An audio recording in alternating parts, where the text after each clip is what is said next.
Hello friends, কি অবস্থা সবার? আশা করি সবাই ভালো আছেন।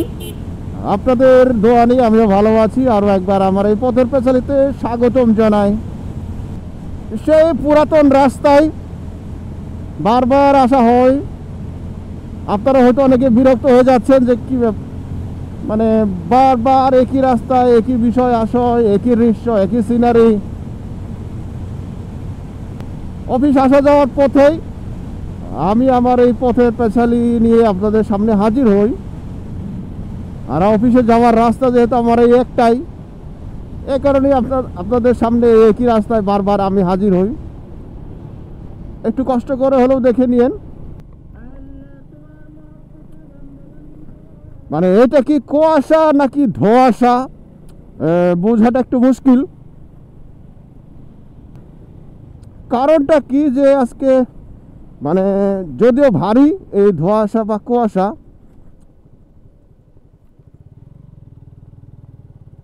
আমি কিন্তু ভিজতেছি না এখন পর্যন্ত, বা আমার এই গ্লাসটা যে খুব বেশি ঝাপসা হচ্ছে বা ফগি হচ্ছে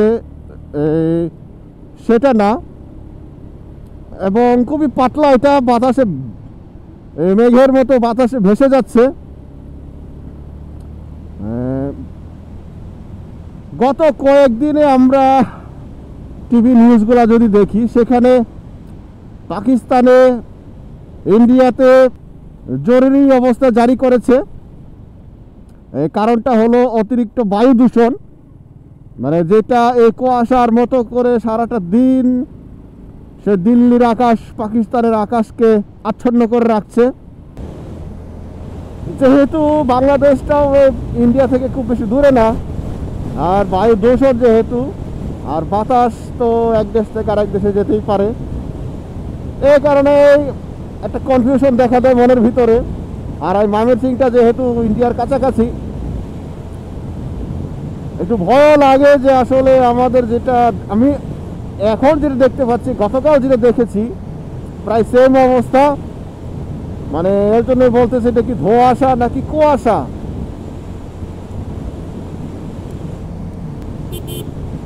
মানে এটা কুয়াশা ধোঁয়াশা যাই হোক, আমাদের পক্ষ থেকে যেটা করণীয় সেটা হলো সতর্ক থাকা।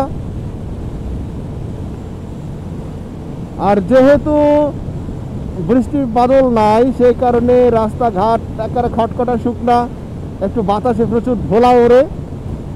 সেই হিসাবে এই কি বলবো, এই ধোলার হাত থেকে রক্ষা পাওয়ার জন্যে, ঠান্ডা হাঁচি কাশি থেকে রক্ষা পাওয়ার জন্যে, যেহেতু সিজনাল কিছু পরিবর্তনগুলো হচ্ছে, আমরা সকলে আবারও সেই করোনাকালীন সময়ের মতো মাস্ক ব্যবহার করতে পারি। এতে করে নিজেরা যেমন সুস্থ থাকবো, নিজের সন্তানদেরকে সুস্থ রাখতে পারবো, পাশাপাশি অন্যদের জন্য একটা সুস্থ পরিবেশ আমরা তৈরি করতে পারবো। ঠান্ডা কিন্তু যথেষ্ট পড়ে গেছে, যে কারণে আমি প্রথমত উইন্ড ব্রেকার পরেছিলাম। এখন উইন্ড ব্রেকারের উপর দিয়ে আমার এই রেইনকোটটা আমি পরে নিয়েছি, আসলে যাতে করে ঠান্ডা না লাগে।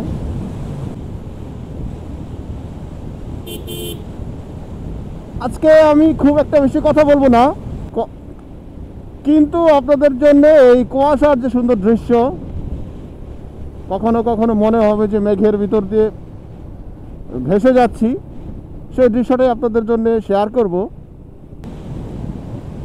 সুতরাং কথা না বলি, চলেন রাইডটাকে এনজয় করি।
পাশে দাঁড়াই, একটু আমার ক্যামেরার ভাইজারগুলো আমাকে একটু ক্লিন করতে হবে, মানে একবারে দেখা যাচ্ছে না, খুবই কষ্ট হচ্ছে ড্রাইভের জন্য।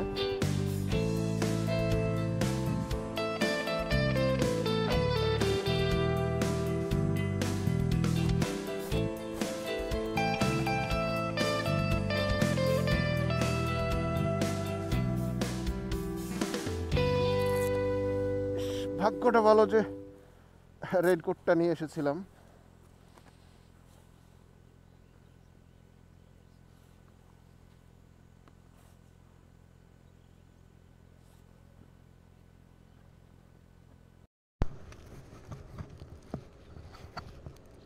আমার অবস্থা যদি একটু দেখায়,